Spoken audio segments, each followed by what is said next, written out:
out of wrist. Greetings, I'm Shad, and before anyone says anything, let me be very clear. I love the longbow. It's one of my favorite bows. I wouldn't own and shoot the amount that I have if I didn't just love this thing. And my goal is to get up to be able to shoot this beautiful Mary Rose replica, which is made by Ian Sturgis of Boston Bows. And this bow is 130 pounds, weighed it recently. It is an absolute beast, and I would not want to train to be able to shoot this thing if I didn't like them. So yes, I love longbows. I'd even consider myself a longbow fanboy, but I'm not so much of a fanboy to say they're the best bow in the world. In actual fact, the more I've been learning about longbows, warbows, medieval archery, the more I've realized that the status the longbow has and that they're the best bow in the world, that's actually very incorrect. There are some very specific benefits and strengths that the longbow has that gave it its place in history. The longbow almost has this legendary position, primarily thanks to the way that the English were able to employ the longbow in the battles, has given it this legendary status. But the success of the longbow, especially in the battles where it's faithful, like Crécy and Agincourt, was not because it's the best bow in the world. The idea that the longbow is the best bow, that's just utterly false. In actual fact, there are some very significant drawbacks that exist with the longbow that I want to share with you. Because in a lot of people's mind, they do think the longbow is the best bow. Just and if not the best bow in the world, the most powerful bow in the world. That's also incorrect. And this is coming from someone who loves the longbow, specifically the warbow range longbow, okay? Because not every longbow was a warbow. There was longbows that were just basic hunting bows around 40 pounds, okay? Represented in history, absolutely. The longbow is not inherently a high-powered bow. What it is that you can make them high-powered with less effort than other bows, and they will usually perform more reliably than other bows in the high poundage category. When I say perform more reliably, less chances of breaking. It goes to the inherent shape and size of the bow, which gives it these specific benefits and advantages. I've made a whole video on the medieval recurve bow that absolutely, medieval recurve bows did exist. In fact, they were very prominent in the medieval period and they were used in warfare. And you can absolutely make medieval recurve bows of traditional materials in very high poundages, easily from 100 to 140, but we also have evidence of just this style of bow, not the medieval, but in terms of shorter recurve bows being able to be made with traditional materials up to 200 pounds in their draw ranges, okay? That reference does come from Asian sources, but it establishes that you can make shorter recurve bows out of traditional materials in as high as 200 pounds. And if it's possible, and medieval people were making recurve bows and using them in war, it establishes the possibility and likelihood that even the medieval shorter recurve bows reach those weight categories as well. But if they're using them in warfare, we can absolutely and safely conclude that at least 100 to up to 160 pounds, which is the more average of the warbow category, recurve bows were being made and used in the medieval period in those ranges. So the idea that the longbow is just inherently higher poundage, no. You can get shorter bows in the higher poundage. The difference is, and I mentioned this in the other video, but because it's so intertwined into this one, I'm going to elaborate a bit more on this in this video. The longbow has a unique advantage in comparison to the short bow in the higher weight categories. So for a bow to be higher draw weight, the limbs need to be stiffer. And the stiffer the limbs means the more resistant they are to bending, and therefore the more you bend a very resistant material to bending, the higher chances it has to break. The advantages a longbow has, and this is the core #1 big feature of the longbow, is that the limbs do not need to curve as much to reach full draw in comparison to a short bow. And let's just make a freeze frame comparison right here. Taking a screenshot of the bow at rest and at full draw, then superimposing them on top of one another, aligning the bows, making sure they're at the correct angles. That's going to throw other things out of focus, but so long as the bows are aligned correctly, we can then draw lines in the same direction that the tips are pointing at rest and at full draw, and then when we combine those lines, we can get the exact degree or amount that the limbs have bent. The longbow limbs have bent 24 degrees, where the shortbow limbs have bent 44 degrees. That's only a little bit under being double. So the shortbow is nearly bending twice as much as the longbow just to reach full draw. So I was not even pulling this short bow back as far as my 100-pound longbow, because this is actually higher poundage than my longbow. And even though I wasn't pulling it as further back, look at how much more the limb is flexing to reach that draw compared to the longbow. Reiterating that fact, because this is the big reason. It's not that they're inherently more powerful or more accurate or any other number of reasons, right? Because the limbs don't need to flex as much to reach full draw, there is less chance that they will fail or break as a result. And so you can make high-powered longbows and they'll be performed very reliably in comparison to shorter bows. But that's not the only big advantage. The other big advantage is that you can make higher-powered longbows easier than shorter bows. It's not that shorter bows can't be high powered, but you can make them with less effort. It's not to say there's no effort. There is some interesting complexity with making any bows, but like longbows, the right type of tillering, so there is the proper curve, which means making sure these limbs taper at the right rate so you get an even curve, and the bottom limb is usually a little bit thicker. But it's not an easy thing to make any bow, but it is easier to make a self bow compared to a reflexed composite material laminated bow, all right? Now, there were reflexed longbows. We have historical references for it. So you can get a reflexed longbow, they existed historically, and you can even make laminated longbows. But it wasn't as necessary because the reflexing makes the poundage and draw weight a little bit higher on a bow. But you can achieve that just by making it thicker. And you laminate a bow to make them be able to flex in a larger measure, right, more reliably than if it was a single piece of wood. There's a high chance it'll break if you're going to be flexing it a lot. But longbow limbs don't flex nearly as much as short bows, so you don't need to laminate a longbow either. Now, laminating sometimes can make them higher power as well by using different materials, different woods, sinew and horn and everything to really get a high poundage on it. But the other way to get a high poundage, just make it thicker. And you don't have to go to the extra trouble of adding glue. And there is this possibility that with traditional glues in wetter climates, the glues can actually come loose and the bow fail overall. And so a longbow can be a very reliable bow in the higher weight ranges. These are the unique benefits of a longbow, and you don't need to go to the additional trouble of reflexing the limb, making it out of composite materials or anything like that to get the really high poundage. So you can actually make a high-powered bow easier and cheaper than the additional effort and work that you need to make a high-powered short bow. That's the big difference. By understanding this, we can understand the reason why the longbow has the reputation for being a high-powered bow. If short bows are going to be more difficult, more expensive, and take more time to make in the higher draw weights, there's simply going to be less short bows in the higher draw weights than the longbows. And so, just because there's more high draw weight longbows, of course the conclusion is that the longbow is generally a more high-powered bow. And that is actually true. It's just incorrect to then assume that short bows can't be made in very high poundage. There would just have been less of them. So much so to the point that we can see why some people would assume that short bows simply weren't made in that weight category if the majority of them were made in lower draw weights, and there's only a couple of exceptions to that standard of being extremely high draw weight. We don't know what the standard warbow category draw weights were for short medieval recurve bows. But even with the references we have for the higher draw weight longbows, even though they could reach up to 200 pounds, it's incorrect to think that that represented a common standard.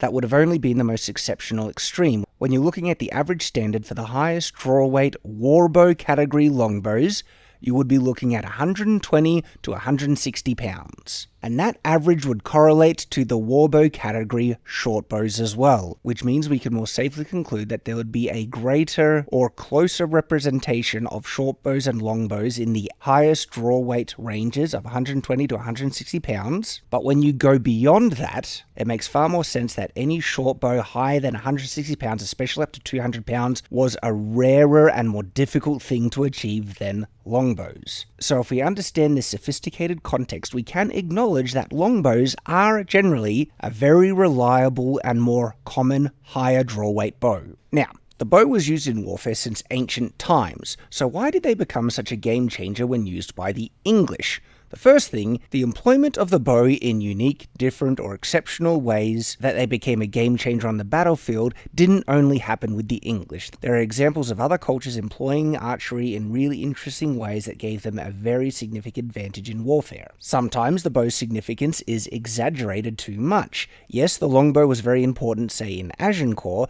but most of the French were actually defeated by the men-at-arms and archers attacking directly in melee after the arrow fire. But still, the medieval English had their reputation for a reason.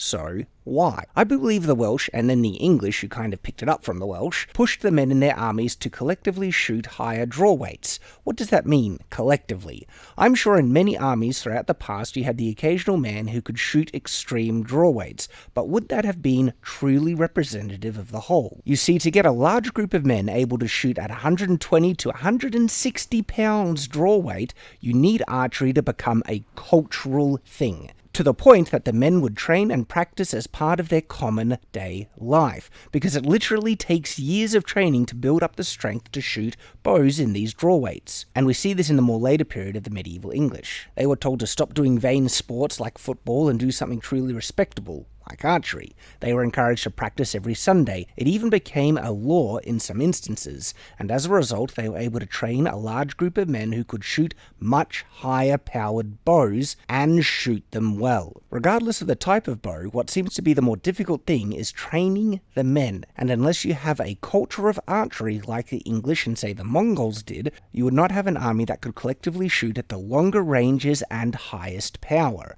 The successful way in which the English were able to employ archery in warfare wasn't necessarily thanks to the bow, even though the bow helped facilitate this. It was more due to the fact that they had a large group of men who could collectively shoot in these higher draw weights. That's the more difficult thing to achieve. You could have given the English archers high-powered, short recurve bows, and they would have been just as effective and successful. In fact, they might have even been a little bit more successful due to the inherent disadvantages that do exist with the longbow. But of course, to train the men to shoot the higher draw weights, you do need the physical bows for them to practice with and then use in battle. This is what type of bow they are using becomes very important. So, if you wanted to field an entire army, like a whole regiment, a group of people, right, who might not necessarily be that rich either, and they, especially if they needed to provide the bows themselves, but they needed to be shooting high-powered war bows, which bow would be easier to field the entire army with? Longbow. It's cheaper and easier to make than high-powered short bows. That's just the reality. And so there's a big economic advantage with longbows, especially in an army.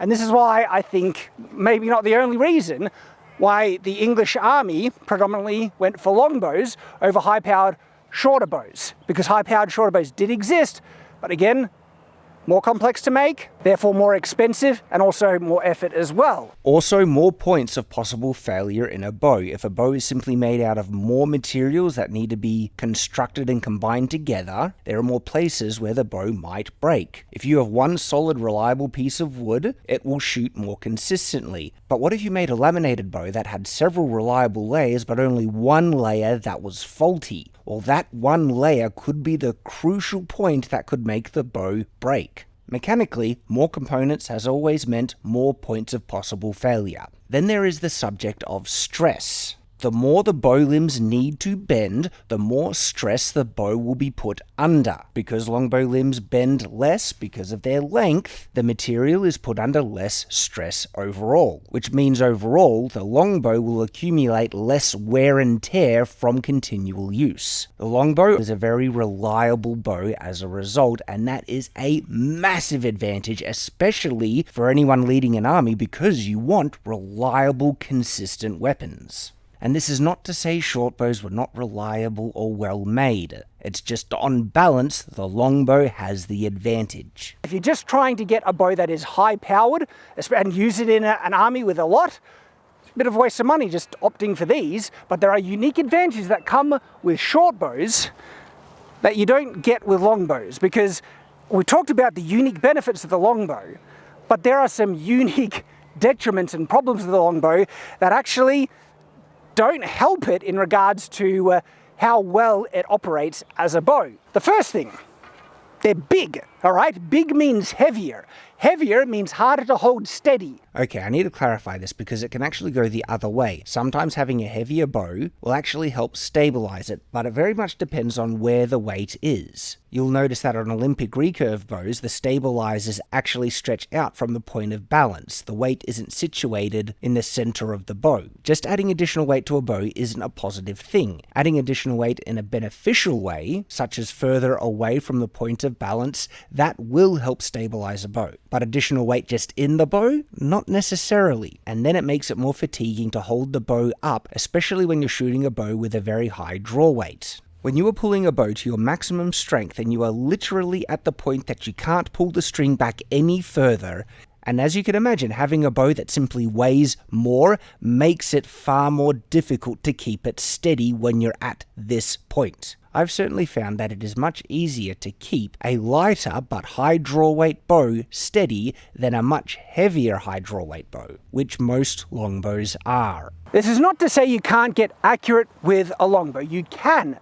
But whatever level of accuracy you can achieve with a longbow, you could achieve greater accuracy, even if it's only a small bit, but it's still greater, with a lighter bow that's also not as big. Because not only is it like big in terms of length, it's big in terms of girth. Look at how thick this thing is, okay? This is a big, thick bit of wood that the arrow needs to pass around. The thicker the arrow pass, the more chances the arrow has to get wobbly and get knocked off, of course. Moving closer to the camera, this longbow is nearly twice as thick as this short bow. Maybe not exactly, oh, it's pretty darn close. Actually, maybe a third thicker, looking at it like that. The other thing is the way that the bow releases its energy. After looking on this line, there is a general consensus, and I believe this is correct, because when I also think about just the mechanics of how the limb is flexing back, a recurved bow will be able to release the energy better because there are two limbs that are contracting from the flex as opposed to one.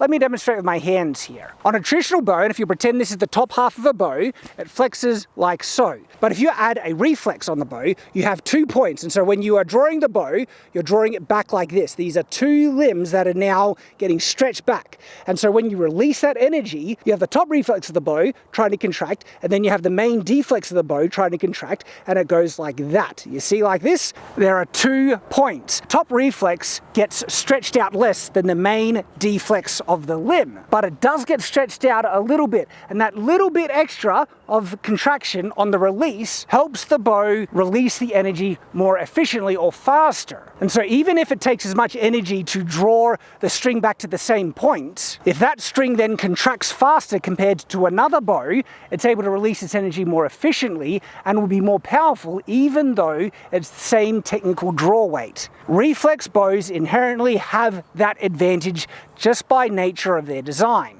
Longbows, but not just longbows, any bows that's just a plain deflex bow does not have that additional advantage that the reflex gives. It's marginal, but it's there, as proven by the fact that when you just add a reflex to any bow, the poundage draw weight goes up just that little bit. The way that you can compensate to make a deflex bow shoot just as powerfully as a reflexed bow is make it a higher draw weight. Makes it a little bit more powerful. It's a little bit harder to pull back, but it's got more power in the tank and it can release just as much. And so a reflex bow of the same draw weight as a deflex bow, even if it's a long bow, doesn't matter about its size, will release the energy more efficiently, therefore will be slightly more powerful if all things being equal, and the only difference being this is a reflex, this is a deflex. Of course, another way to fix this, if you want longbows to be able to shoot as efficiently as a reflex bow, is to just make a reflexed longbow. And not only did they exist historically, it seems they were much more prominent historically than just thinking every single longbow was a deflex or decurve bow. There's even some theories that the Mary Rose bows were reflexed. Does this then mean that a longbow will be able to shoot as efficiently as a shorter reflex bow? Unfortunately, not necessarily, because there is another big difference aside from the reflex that helps shorter reflex bows shoot more efficiently. And yes, it's the size. Longbows are still long, even if they are a recurve. You see, when you release the string on a bow, the limbs begin to accelerate, and you want it to transfer as much of the energy as possible into the arrow to increase arrow speed. So therefore, anything that restricts the acceleration of those bow limbs means less energy transferred into the arrow. And guess what? A bow is not only accelerating the string or the arrow, it's also accelerating its limbs. And the more mass you have on the limbs, the greater inertia it needs to overcome to be able to accelerate faster. Longbows are bigger, they're heavier, they have larger limbs. And so there is a certain amount of energy is lost because a longbow is fighting against its own weight and size. All the energy that it loses in accelerating its own limbs is energy that could have been put into the arrow if they were lighter, and this is a very interesting and significant advantage that shorter, lighter bows have. As I mentioned before, tests have been done, and shorter recurves compared to longbows of the same draw weight tend to shoot arrows more powerfully, but it's a misconception to think that's only due to the recurve. No, it's due to the recurve feature if you're comparing it to a non-recurved longbow, but also their size and weight. The difference in power, well, it can vary. I've seen reports that say 20% more powerful, sometimes 5% more powerful, because it's hard to make a consistent standard. The reflex limbs and the overall size, weight of the bow, again, isn't actually the only thing. Also the type of wood, and sometimes quality of wood can even vary in the same species. If a certain yew tree grew in such a way that its limbs, its wood, had more tensile strength, and any number of things can affect this. The nutrition in the soil, the climate, and this can result in different densities in the wood itself, even in the same species of tree. So you could have two identical longbows in terms of their size, dimension, and shape, and they can have the same draw weight, let's just say 100 pounds, but the different quality of wood, from density to tensile strength, can actually have significant results in the bow's power or ability to accelerate an arrow upon release. So it is possible that you could get a 100-pound longbow that's made out of just a stellar piece of yew